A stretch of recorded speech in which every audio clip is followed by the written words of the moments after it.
Hi guys! Wilma's Live! Ngayon, bumili ko kanina sa Superstore. But before anything else, na magkwentuhan muna tayo tungkol sa aking gagawin. Please subscribe and like and share.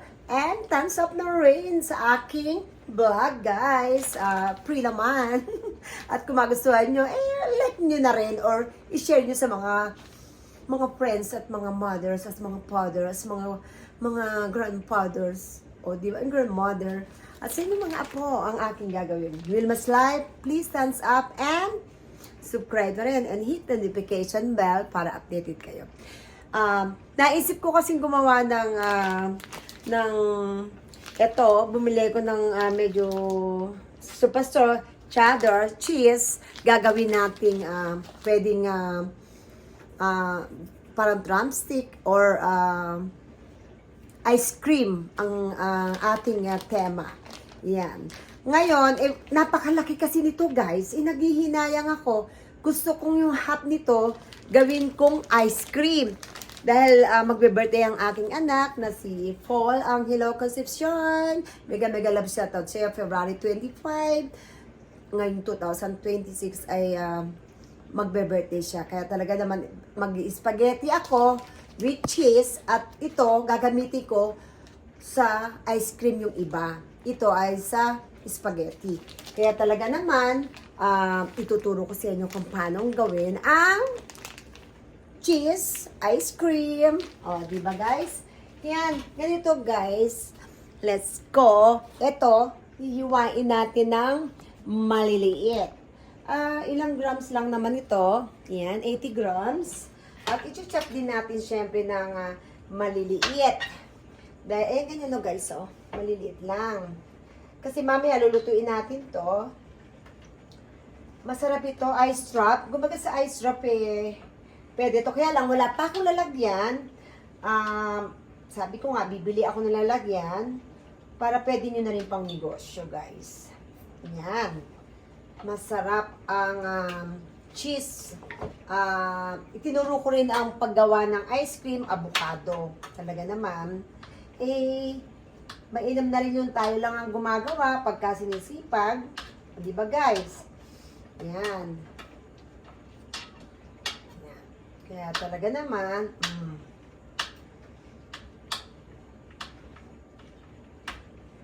ayan guys, oh.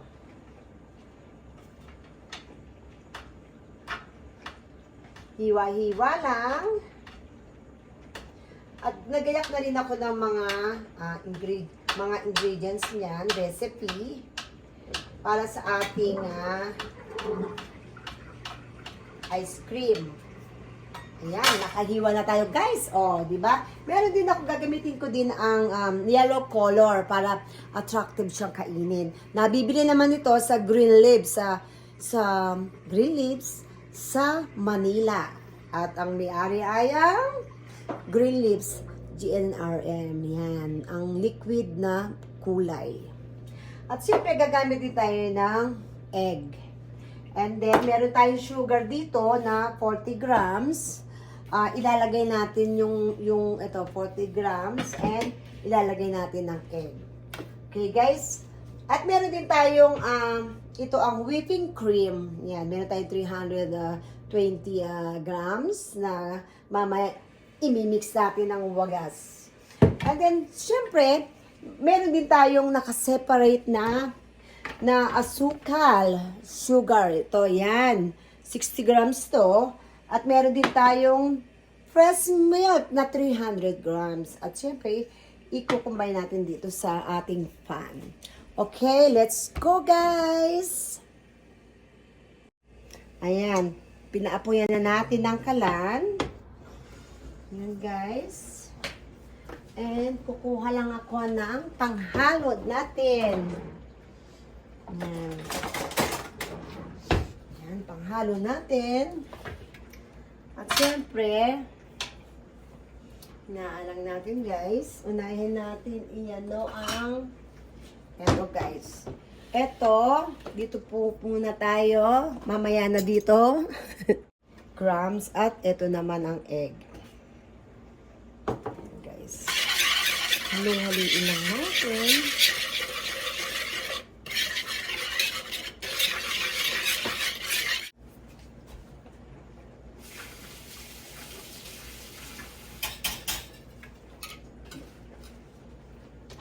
naman ang ating milk.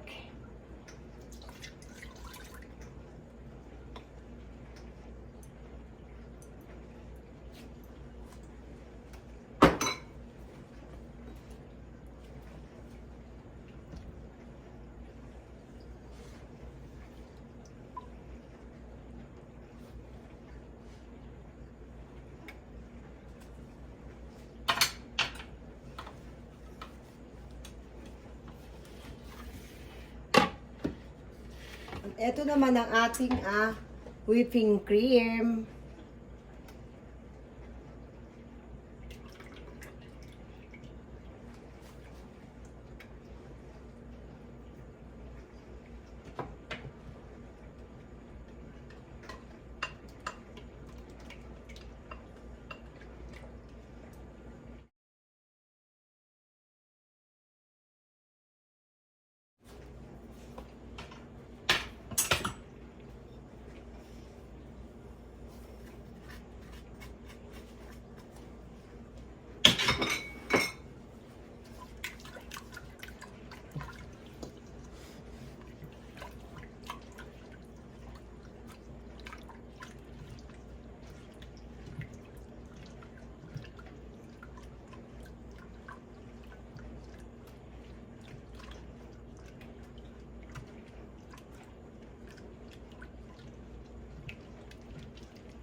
Transfer natin ang whipping cream para ma-mix.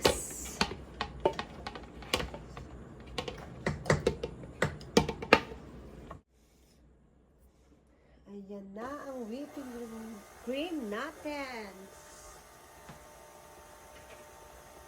So nice. And guys, may whipping cream na tayo para sa ice cream.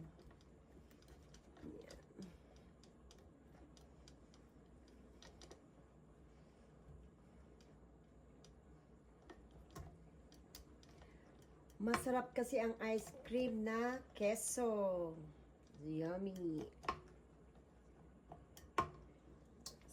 Yan, meron na tayong whipping cream.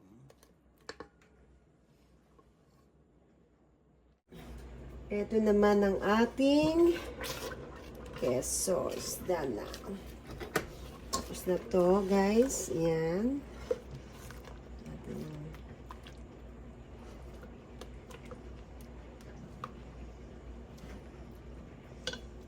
Yan.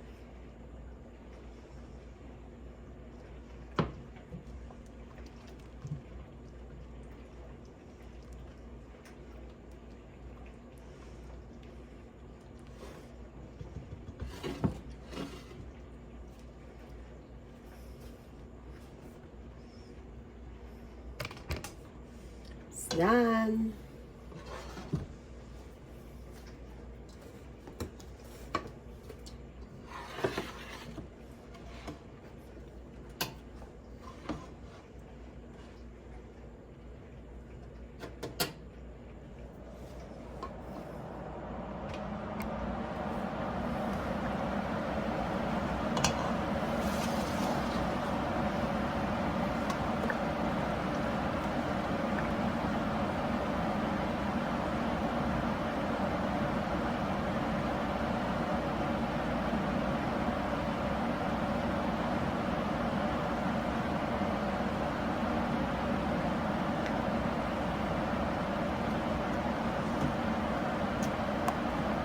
Ice cream. Cheers!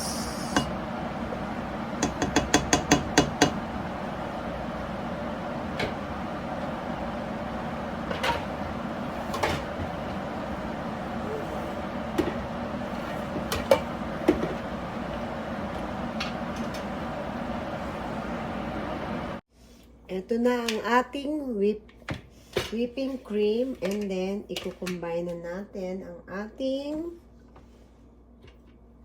pinakuluang keso.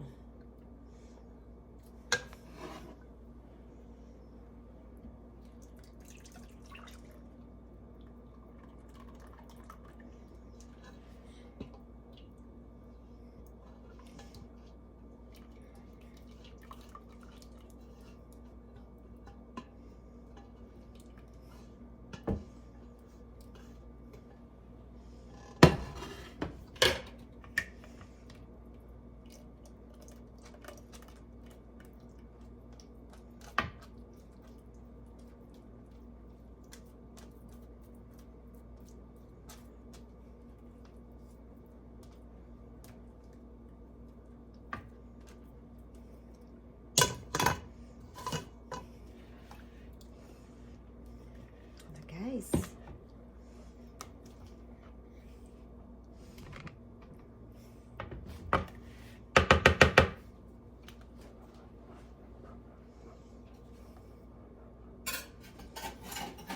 Cream, and then i-combine na natin ang ating pinakuluang keso.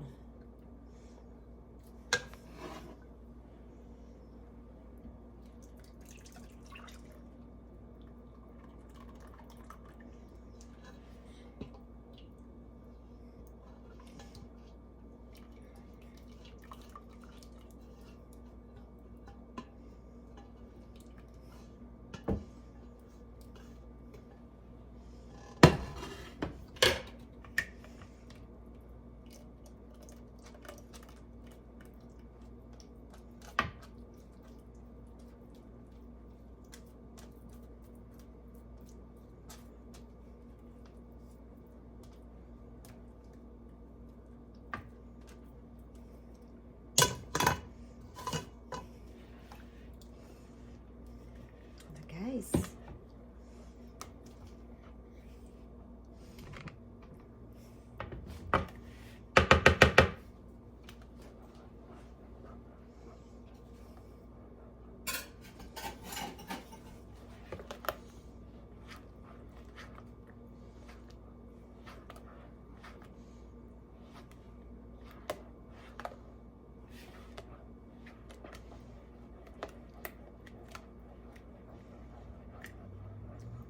Ating i-blender.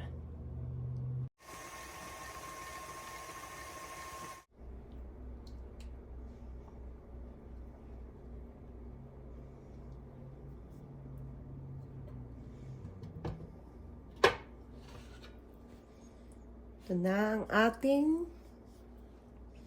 keso.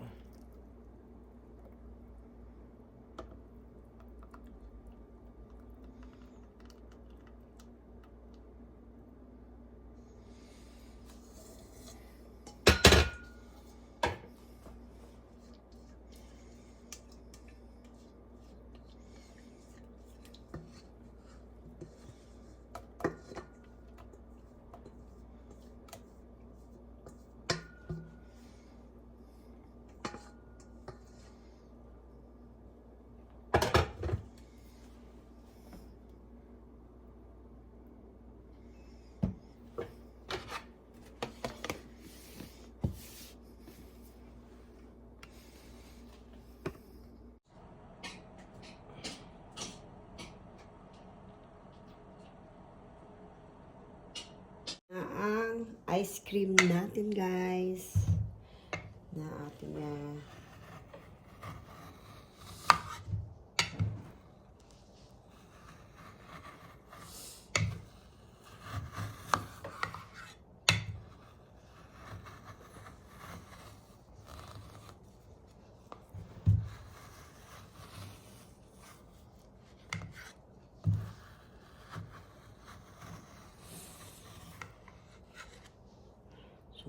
sobrang tigas.